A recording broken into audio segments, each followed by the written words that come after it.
വന്യമൃഗങ്ങളാൽ പൊറുതിമുട്ടിയ ഒരു നാടാണ് കോതമംഗലത്തിന് സമീപത്തുള്ള വാവേലി. പ്രദേശത്ത് രാപ്പകൽ വ്യത്യാസമില്ലാതെയാണ് കാട്ടാന ഇറങ്ങുന്നത്. ജീവിക്കാനുള്ള കൊതി കാരണമുണ്ടല്ലോ പലരും ഇന്ന് നാട് വിടുന്നു.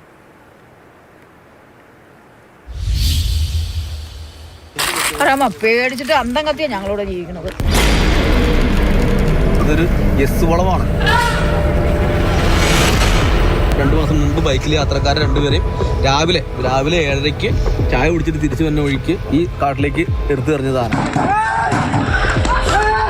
1 മണി നെല്ല് പോലും കൊയ്യാൻ പറ്റാത്ത പാട് കാണിച്ചു തരാം.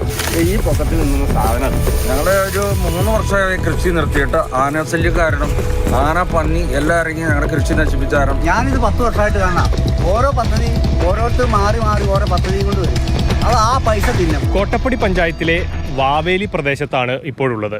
കഴിഞ്ഞ ഏതാനും നാളുകളായി ഈ പ്രദേശവാസികൾക്ക് ഇവരുടെ പരിസരത്ത് കാട്ടാനയോ മറ്റു വന്യമൃഗങ്ങളോ ഇല്ലാത്ത ഒരു ദിവസം പോലും ഇല്ല എന്നാണ് പറയുന്നത്. ഇപ്പോൾ 1.5 മാസം മുൻപ് ഈ ഒരു പ്രദേശത്തുള്ള ഈ വീട്ടിലെ ജനൽപ്പാളി കാട്ടാന സംഘം ഇറങ്ങുകയും തുടർന്ന് ഒരു ജനൽപ്പാളി തകർത്തിരിക്കുന്ന ആ നിലയിലാണ് ഇത് ഇപ്പോഴും ഉള്ളത്. ഈ വീടിൻ്റെ ഉടമയായിട്ടുള്ള ഓമന വന്ന് സമീപത്തുള്ള തൊട്ടപ്പുറത്ത് മുറിയിൽ കിടന്നുറങ്ങുകയായിരുന്നു. അന്ന് വെളുപ്പിനാണല്ലോ ആന വരുന്നേ?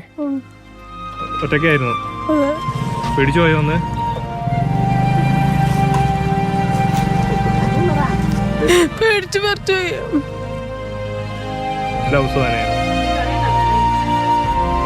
ഏതായാലും അന്ന് ഇതുപോലെ ഓമനാമ്മ പേടിച്ച ആ ഒരു പേടിയാണ്. അത് ഇപ്പോഴും മാറിയിട്ടില്ല. നിങ്ങളുടെയൊക്കെ ജീവിതത്തിൽ ആനയില്ലാത്തൊരു ദിവസമില്ല? ഒറ്റ ദിവസം പോലില്ല. ദിവസം ഉണ്ട് ആന.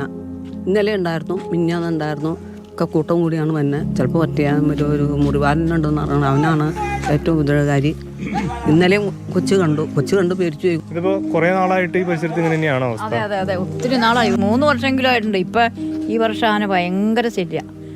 നേരസന്ധ്യയായി എന്നും ആനയുണ്ട്. പിള്ളേരൊക്കെ പല സ്ഥലത്തോടും പോയിട്ട് വരുന്നേരും ഉറങ്ങാനും പറ്റില്ല. ആദ്യം ഏറി ഞങ്ങളിവിടെ ഇരിക്കുന്നത്. ആന ഈ കമ്പിയൊന്നും ഇട്ടിട്ടൊന്നും ആനയ്ക്കൊരു പ്രശ്നമില്ല. ആന ഒരു ചവിട്ടും കൊടുത്തിട്ട് ആന കടന്നു വന്ന് നാട്ടിലുള്ള ഞങ്ങൾക്ക് ഒരു സാധനം പോലും നടാൻ ഞങ്ങളുണ്ടായിരുന്ന വാഴ വരെ വെട്ടിക്കളഞ്ഞു. 5 മണിയാകുമ്പോഴേക്കും ആന ഇവിടെ ഇറങ്ങി വന്നിരിക്കും. ആ കമ്പിയൊക്കെ ചവിട്ടി അടിച്ചിട്ട് ആന കടന്നിങ്ങ് പോരും. ഞങ്ങൾ പേടിച്ച് വിറച്ചൊക്കെ എല്ലാവരും ഓടി പരിക്കകത്ത് കയറും. ഞങ്ങൾക്ക് എത്ര നാളിങ്ങനെ കഴിയാൻ പറ്റും? ഇതിനൊരു തീരുമാനം സർക്കാർ എന്താ ഇത്ര നാളായിട്ടും കണ്ടെത്താത്ത? ഈ പറച്ചിലല്ലാതെ ഒരു ഇതും കണ്ടില്ലല്ലോ. വോട്ടെന്ന് ചോദിച്ചാൽ ഒരു മന്ത്രിമാരോ നേതാക്കന്മാരോ ഇങ്ങോട്ട് വരണ്ട. ഞങ്ങൾ വോട്ട് ചെയ്യാൻ പോകണമില്ല. ഫെൻസിങ് അടക്കമുള്ള കാര്യങ്ങളൊക്കെ നമുക്ക് കാണുമ്പോൾ മനസ്സിലാവുന്നുണ്ട്. പക്ഷെ അതൊന്നും പ്രവർത്തിക്കുന്നില്ല. എന്താ അതിന്റെ അവസ്ഥ? ഫെൻസിങ് ഇപ്പം നിലവിൽ പ്രവർത്തിക്കുന്നില്ല. ഇപ്പോൾ നമുക്ക് ഫെൻസിങ് നിങ്ങൾ നോക്കിയാൽ കാണാം. ഡബിൾ ലൈൻ ഫെൻസിങ്ങിൻ്റെ വർക്ക് നടന്നുകൊണ്ടിരിക്കുകയായിരുന്നു. ഒരു 6 കിലോമീറ്ററോളം ഡബിൾ ലൈൻ ഫെൻസിങ്ങിൻ്റെ വർക്ക് നടക്കുന്നത് നിലവിൽ നശിച്ചു പോയ ശരി ആന നശിപ്പിച്ചു. അതുകൊണ്ട് സംഭവം നിന്ന് കിടക്കുകയാണ് ഇപ്പോൾ നിലവിൽ.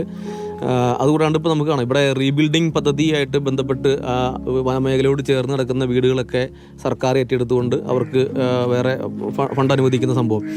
അപ്പോൾ അതിന് കൊടുത്തിട്ട് പോലും കിട്ടാത്ത ഈ തൊട്ട് മേളിൽ 2 വീട്ടുകാരനാണ് അവർ വാടകയ്ക്ക് മാറി. നമുക്ക് വേണ്ടത് ഇവിടെ ട്രെഞ്ച് ഇതുവരെ ഇവിടെ അനുവദിച്ചിട്ടില്ല. ഇപ്പോൾ ഈ 3,75,00,000 രൂപ ഇവിടെ ഫണ്ട് അനുവദിച്ചിട്ടുണ്ട് ഈ ഫെൻസിങ്ങിന് വേണ്ടിയിട്ട്. ഞങ്ങൾ പറഞ്ഞു ഫെൻസിങ് ഞങ്ങൾക്ക് വേണ്ട. ഫെൻസിങ്ങിന് പകരം ആ 3,75,00,000 രൂപയുടെ ട്രെഞ്ച് കത്തുക. അടുത്ത ഘട്ടത്തിൽ വേറെ എന്തെങ്കിലും ഫണ്ട് അനുവദിക്കുകയാണെങ്കിൽ അതിനനുസരിച്ച് വീണ്ടും ട്രെഞ്ച് കത്തി പോവുക. ഇനിയിപ്പോൾ വേനൽക്കാലമാണല്ലോ വരുന്നത്. അപ്പോൾ ആ സമയത്തൊക്കെ കൂടുതൽ ആനകൾ ഇങ്ങനെ ഇറങ്ങാനുള്ള സാധ്യതയുള്ളതും. വേനൽക്കാലം കടുത്തോട് കൂടിയിട്ട് ആന ഇറങ്ങാനുള്ള സാധ്യത കൂടുതലാണ്. കാരണം വെച്ചാൽ വനത്തിൻ്റെ അകത്ത് ആനയ്ക്ക് ഭക്ഷണമില്ല. ഒരു യൂക്കാലി എന്ന് പറഞ്ഞാൽ കിലോമീറ്ററോളം അതിൻ്റെ വേര് പോവും. പിന്നെ ഉള്ളത് തേക്ക്, അക്വേഷ്യ.